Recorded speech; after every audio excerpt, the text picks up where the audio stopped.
What in the world is going on in the tutoring industry? Do you wonder how to expand your tutoring business? Are you ready to take your tutoring business online? Are you looking to become a better tutor? Get ready for the Tutor Outreach Radio Show hosted by Dr. Alicia Alice Holland. This globally syndicated radio show is empowering you to move forward with your tutoring goals to manifest your dreams of building a successful tutoring practice. Coming to you live bi-weekly on Blog Talk Radio, this hit show is tailor-made to help tutors and tutor business owners worldwide. Dr. Elise brings her knowledge, experience, and sense of humor to each show while introducing you to guests from all over the world who are experts in the fields of tutoring, coaching, education, and leadership. Call in with your questions or share some of your own experiences in academia. The Tutor Outreach Radio Show starts now. Here is your host, Dr. Elise.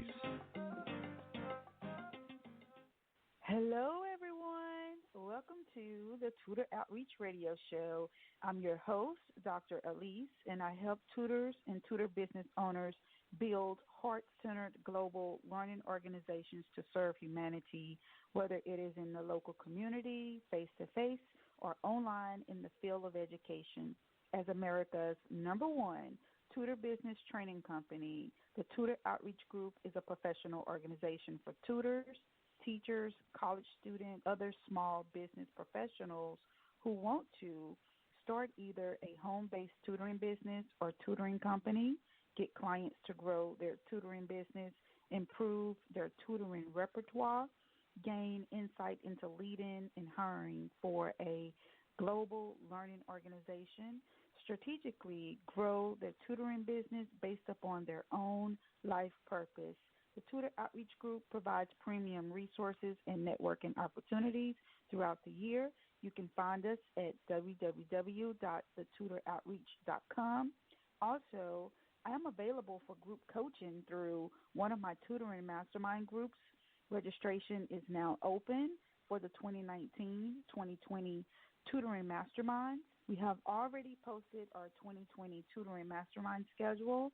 We will be in Toronto, Canada in July 2020, in Kingston, Jamaica in December 2020. You can see specific dates and register at www.tutoringmastermind.com or on Eventbrite. Come join us for a life-changing experience to help you on your tutoring journey or to just expand your overall brand. If you have questions, call into the show. You can join us online in our chat room and ask your questions there. If any of this resonates or you just want to leave comments, then let us know. Depending on how you are listening in to our show, whether it is on Apple iTunes, Stitcher, Blog Talk Radio, YouTube, or any other digital radio platform, you can leave comments and rate our show. Thank you in advance for your continued support.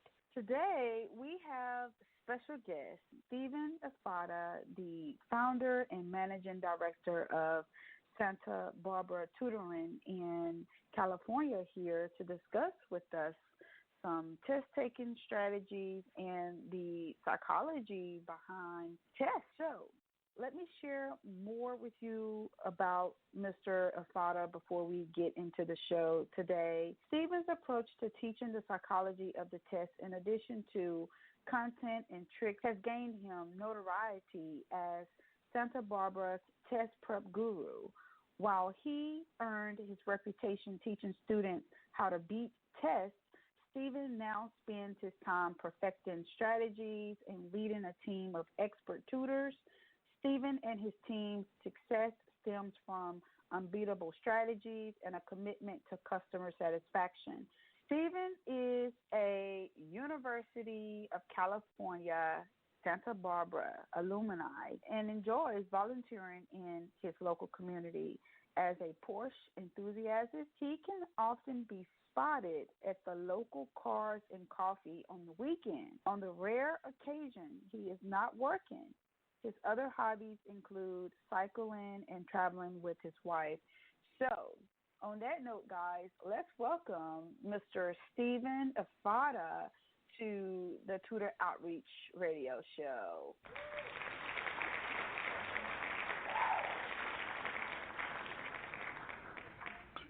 Good morning. Thank you. Good morning. So how's the weather in California? Right now it is a horrible 75 degrees. Okay, we'll take that. Yeah, I actually rode my bike to work this morning. It's great out.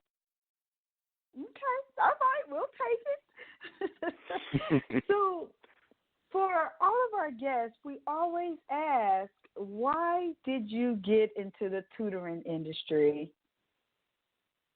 Okay, yeah, I'd love to answer that. And good morning. Thanks, real quick, thanks for having me before I get in. But I've got a real interesting story, I think, of what brought me into the tutoring industry. As cliche as it sounds, it was a girl. Mm-hmm. So I had a gal that I liked that was working for another tutoring company, and well, I was trying to get at her, so I got a job there working the desk, and I was more or less a secretary. I made the coffee, I answered the phones, and I helped with utility around the office. Once upon a time, and this is around the time I was about 19. But once upon a time, I overheard the manager saying that they needed a tutor. And, I got my Carruthers up, and I approached them, and I said, hey, I really could do this. And that was how I got my start in the tutoring industry. I can say, though, what brought me to the industry isn't what keeps me in the industry, but that is my story of how I started tutoring. I love it because it's centered around love.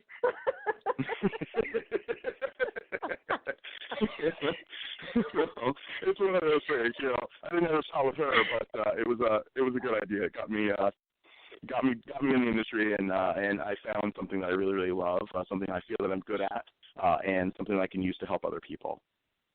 See, love is the most powerful force on earth. It really is. So, which communities does your practice cater to in regards to particular grade levels and subjects in your community?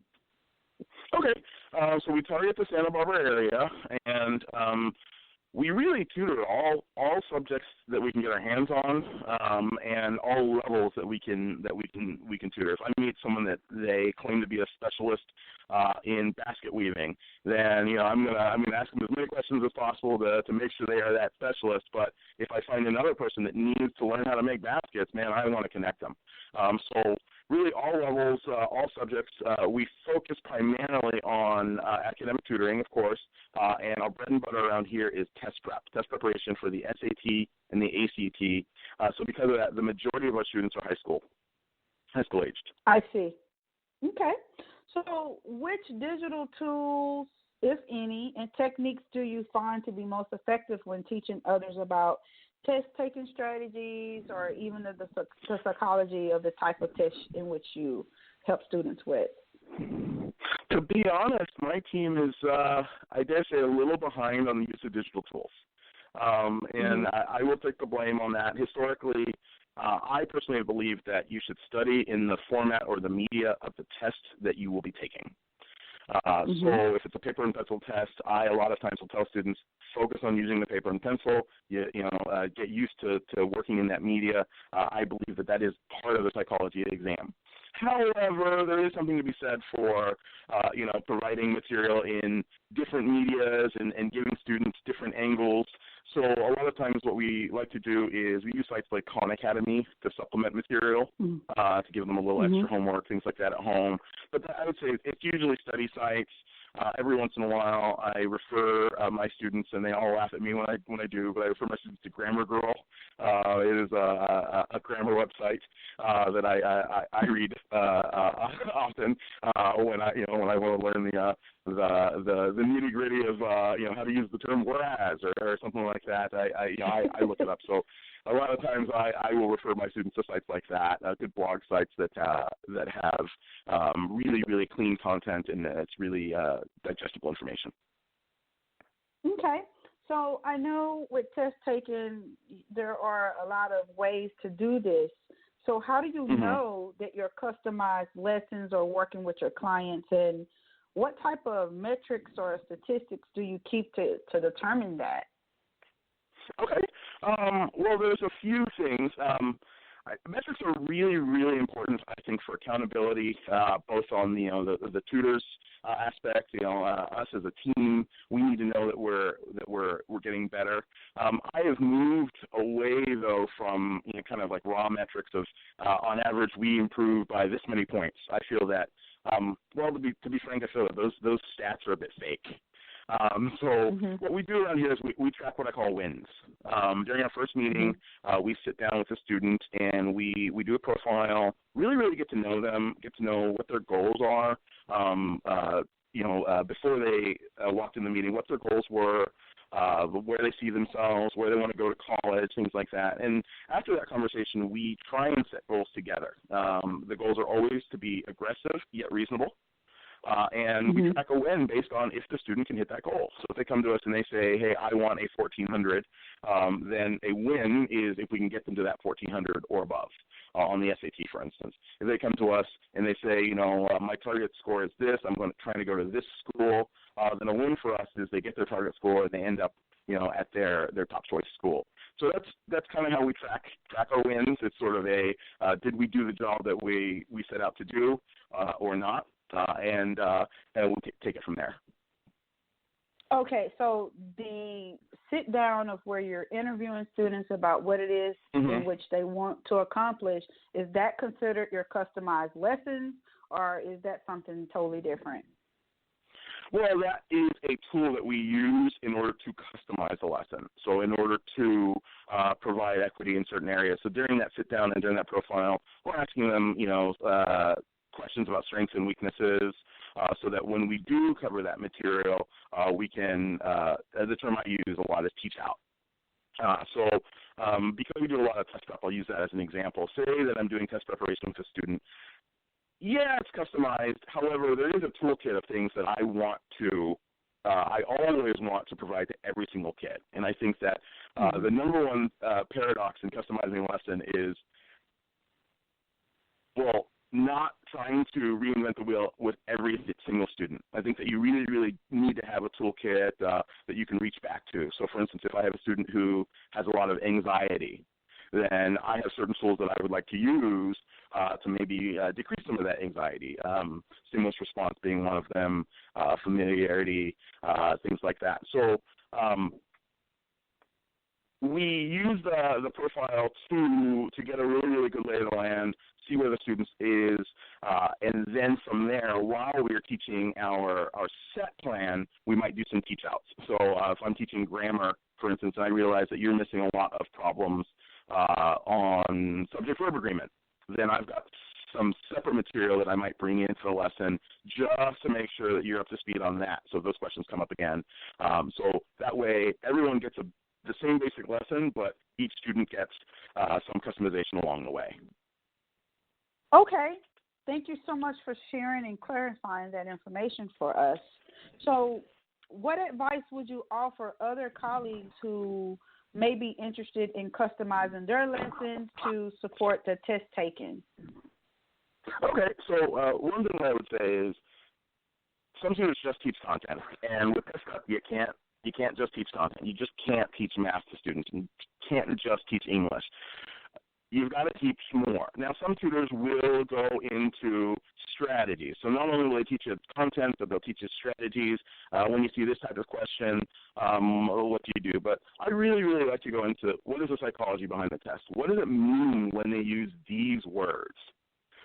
You might hear those words in math class and they mean something else. But what does it mean on the SAT? How should you think when you approach that question? What are the common tricks that you should be looking for? If you're reading a question, you should know what sort of tricks they're going to be throwing at you. It's not just about the content of that question, but this is for instance, I mentioned subject-verb agreement earlier. A lot of times in TestPrep, when they give you a subject-verb agreement question, they're not just testing subject-verb agreement, or they are, but they may also throw in a modifier. So it's sort of teaching familiarity, but teaching psychology, how to react. I think that's a big, big deal of what we do here. How should a student react when they see certain material? And that, a lot of times, is what will get them to the next level. Okay.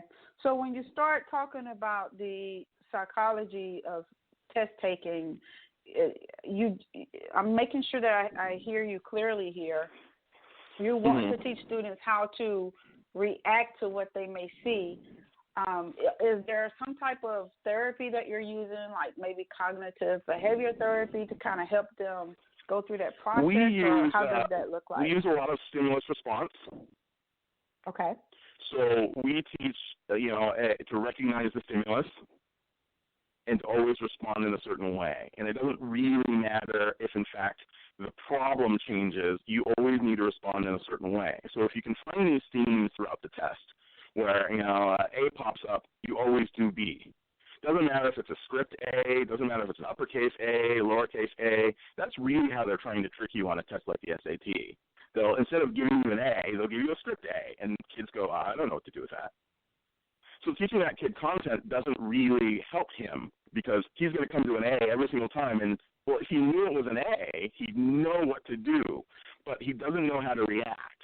So you need to really teach that kid not only what to do with an A, but what all the different A's look like, to categorize them. So we do a lot of stimulus response. We do a lot of categorizing of different material on the exam.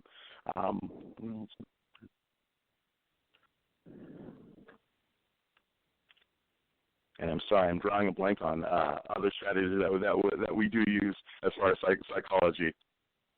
Oh, no worries. You have pretty much clarified everything for the audience, so thank you. So what advice would you give other test prep tutors who are looking to kind of start or expand their own tutoring practice? The number one thing, and I can't take credit for this, I have a buddy who started a very well-known company nationally, and every once in a while, I went to college with him, and every once in a while I'll come across an article of an interview with him, and curiosity, so I'll read it. So Logan Green is the gentleman's name, and he started the company Lyft a few years back. And in one of his recent interviews, he said, he was asked almost this exact same question, and it's really, really resonated with me. I think that the advice for new tutors or tutors looking to expand their business is embrace the weird. I think that it's really, really important that you know that every day is potentially different. You get curveballs thrown at you all the time, and you can wear a lot of hats starting a new business. So really, really being willing to embrace the weird. If you're comfortable, you're probably either done growing or you're doing something wrong. Being willing to just be in an uncomfortable scenario and try to do your best in that scenario, I think, is the best way to improve or expand your tutoring business. Okay. So is there anything else you would like to share with us about what you're doing to help others? Do you have community test prep workshops or any speaking engagements, books, anything you want to share with us? Yes, actually, I appreciate the opportunity for that. So we will be doing a community chat on the 29th of September at the Goleta Valley Community Center, and that is all about the SAT and ACT. It's geared toward, I apologize, that's the 26th of September. It's geared toward high school students and their parents, and what we'll be covering is the differences between the SAT and the ACT, how you can turn your SAT and ACT into dollars by getting scholarship money with a higher score, and also when to take the SAT or the ACT. So if you're a sophomore or a junior, those tests are coming up. So this workshop should give you a good idea of how to put that study plan together. Okay, that sounds like a great plan. We're going to take a quick break, but before we do this, I want to make sure that everyone knows how to contact you. Mr. Efada, could you give us your contact information for our listeners and how you could be requested for speaking engagements or how to sign up for any of your test-taking prep programs? Sure. So my team's website is sbtutoring.com. So we're on the web there, and you can email us directly at contact@sbtutoring.com if you would like to email us. Okay. Thank you so much. When we come back, I will share with you some messages from the Spirit and Angels. Stay tuned. We'll be right back. You may be at a point in which you need to hire tutors and additional help to manage the growth of your learning organization. Tutor business owners need a blueprint to help hire the right individuals that will truly impact their clients' lives by providing and delivering data-driven results. In the number one source for tutors and tutor business owners, Dr. Holland's Expanding Your Tutoring Business Series. Tutor Consultant, Dr. Holland delivers her field-tested advice so that you can devise a hiring system to hire quality tutors and contractors, develop work agreements including non-compete and confidentiality agreements, create key tasks that can be fulfilled by virtual assistants, develop programs that are designed to express employee and contractor appreciation, design a platform to manage your hiring needs for your learning organization, acquire know-how for conducting interviews, selecting, managing, and training contractors, and dozens of other strategies you will need to hire qualified individuals for your learning organization. Take a data-driven approach to hiring tutors and contractors for your learning organization. By using the advice and proven methods in this book, you'll discover a sense of accomplishment knowing that you have hired the best qualified individuals to join your mission of helping others around the globe. You can get your copy of Expand Your Tutoring Business Volume 2, the blueprint for hiring tutors and contractors for your learning organization, on Amazon.com, or submit your book order at orders@iglobaleducation.com. Learn the secrets to awaken your own financial genius. Mark Jackson II has written an Amazon International bestseller, Read Me or Stay Broke. This gripping story does the impossible marvelously. This book entertains and educates the reader. The book transforms the reader with an emotional journey filled with dynamic financial discoveries. In an effort to pay his dying mother's medical bills, Josh has burned the candle at both ends for far too long. In a last-ditch effort to stay afloat, he works even harder while his boss is breathing down his neck. Exhausted and desperate, Josh comes to a simple realization. He is broke and out of options. Until one day, a mysterious woman offers him a challenge. Her company offers him the chance to learn the powerful money secrets of the rich secrets that have built fortunes for centuries but were always hidden from the public. But there's a catch. If Josh can complete the challenge, his mother's bills will be paid in full. Fail, and she will die in death. In his darkest moment, Josh agrees to the challenge. You will learn side by side with Josh as he is exposed to the 7 mentors: savings, debt, credit, taxes, business, stocks, and real estate investing. The 7 keys to wealth building. To save his mother's life, all he needs to do is listen, learn, and apply the secrets from each lesson. Will he be able to learn all the secrets in time? Can he complete the challenge in time to save his mother? This powerful story will keep you on the edge of your seat. You can get your copy on Amazon.com. Do you want to stay connected to Mark Jackson II? You can find him on Facebook under Mark Sweeney Jackson or www.facebook.com/Mark Jackson 2. And read me or stay broke at www.facebook.com/read me or stay broke. Mark 2 is also on Instagram under Mark Jackson 2 and read me or stay broke.